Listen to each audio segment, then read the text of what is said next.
Good morning, my dear children. Welcome to LP Savani Riverside School. Myself, Deepika Sonavadia, your English teacher. In previous session, we had completed our exercises of Robinson Crusoe, right? So today we'll be starting our poem of lesson 4, that is crying, right? Everyone cries. Sabhi rote hain, right? So this is a poem. So let us start. Crying only a little bit is no use. Poet बोल रहा है कि रोना है तो ज़्यादा रो, मतलब थोड़ा सा रोने से कोई मतलब नहीं है. You must cry until your pillow is soaked. आपको तब तक रोना है तब तक आपका पिलो जो है, आपका जो तकिया है, वो पूरी तरह से गीला नहीं हो जाए. Then you can jump in the shower and splash splash splash. फिर वो पूरा आपका जो तकिया जो है वो गीला हो जाएगा. फिर उसके अंदर आप शावर ले सकते हो, मतलब पूरी तरह से वो गीले तकिए में आप स्प्लैश कर सकते हो, कूद सकते हो.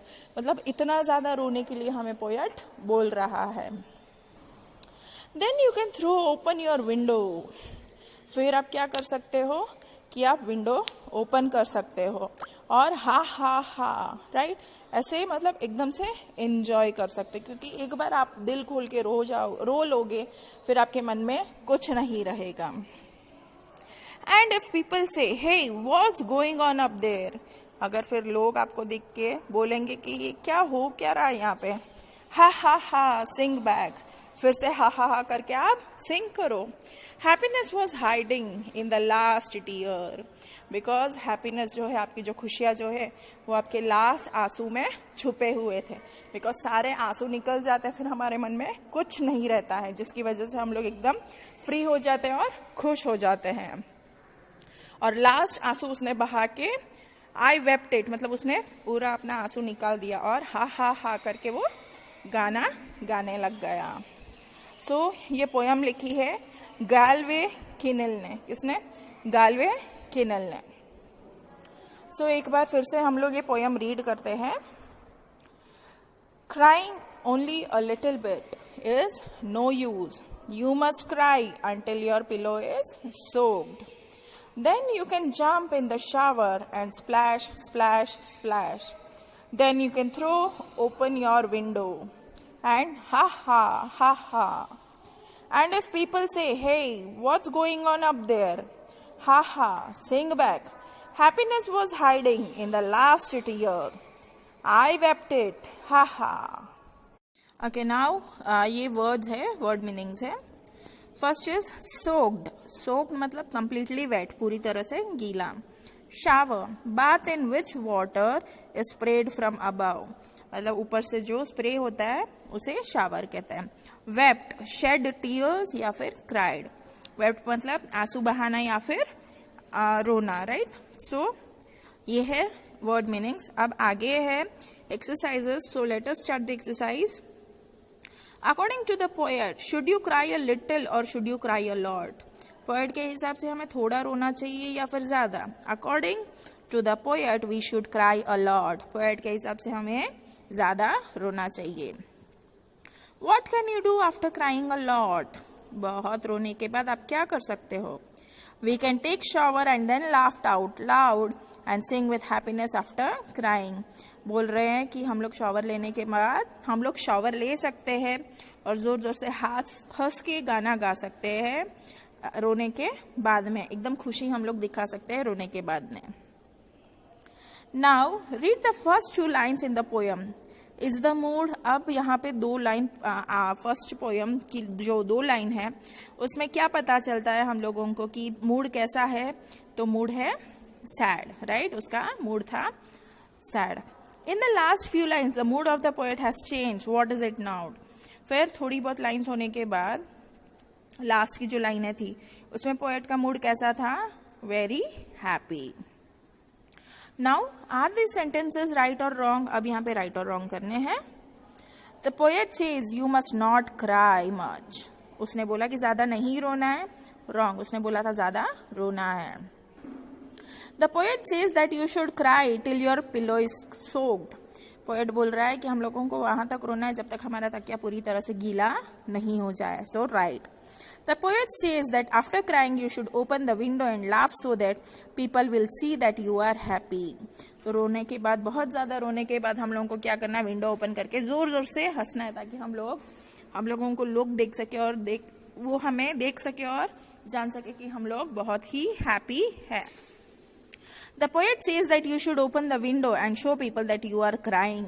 तो ऐसा बोला था पोएट ने कि तुम लोग यानी कि रो रहे हो, इसके लिए विंडो ओपन करो और लोगों को दिखाओ कि तुम लोग रो रहे हो. सो यहाँ पे wrong. So now moving to the next exercise, let us talk. अब हम लोग इसके बारे में बात करेंगे, right. Where do you cry, what are the things that make you cry. आप लोग कहाँ पे रोते हो और किस चीज से आपको रोना आता है, राइट. आप डिस्कस करो फिर घर पे. Can you cry when you are happy. आप लोग जब रोते हो, राइट, जब खुश होते हो तब रो सकते हो. What are the things that make you happy, in what ways do you show your happiness.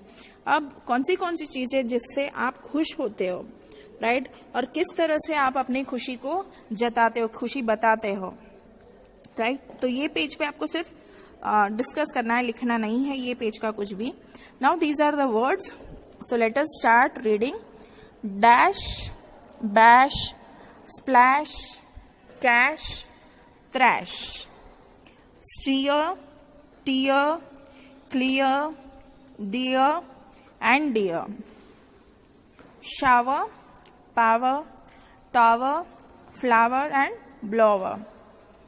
Poked, croaked, soaked, stroked, joked. Wept, kept, crept, leapt and slept. Right? So, word building. The word happiness ends in NESS, right? Happiness की spelling NESS से end होती है and comes from the word happy. Happy word से आती है. Now write 3 words that end in the same way. Which words do they come from? अब यहाँ पे हम लोगों को words लिखने हैं जो NESS से स्टार्ट होता है, जैसे HAPPY हैप्पी और NESS लगाने से वो हैप्पीनेस हो गया. तो सबसे पहले है SADNESS sadness, via word SAD sad से. फिर MADNESS मैडनेस, तो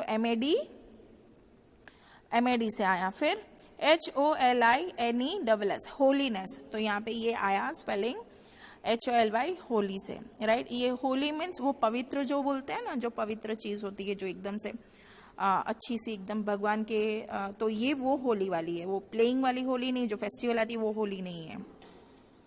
now let us right.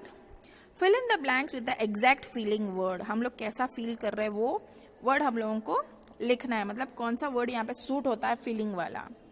The tourist were dash to see the beautiful Taj Mahal. Amazed, shocked या फिर वरीड. यहाँ पे एकदम से फीलिंग कैसी होगी, एकदम खुश होना, so amazed. The lights went out suddenly, I was alone and dash. तब लाइट्स जाती है, हम लोग घर पे अकेले होते हैं, so we were worried, shocked या फिर फ्राइटेंड, राइट. डरना मतलब फ्राइटेंड.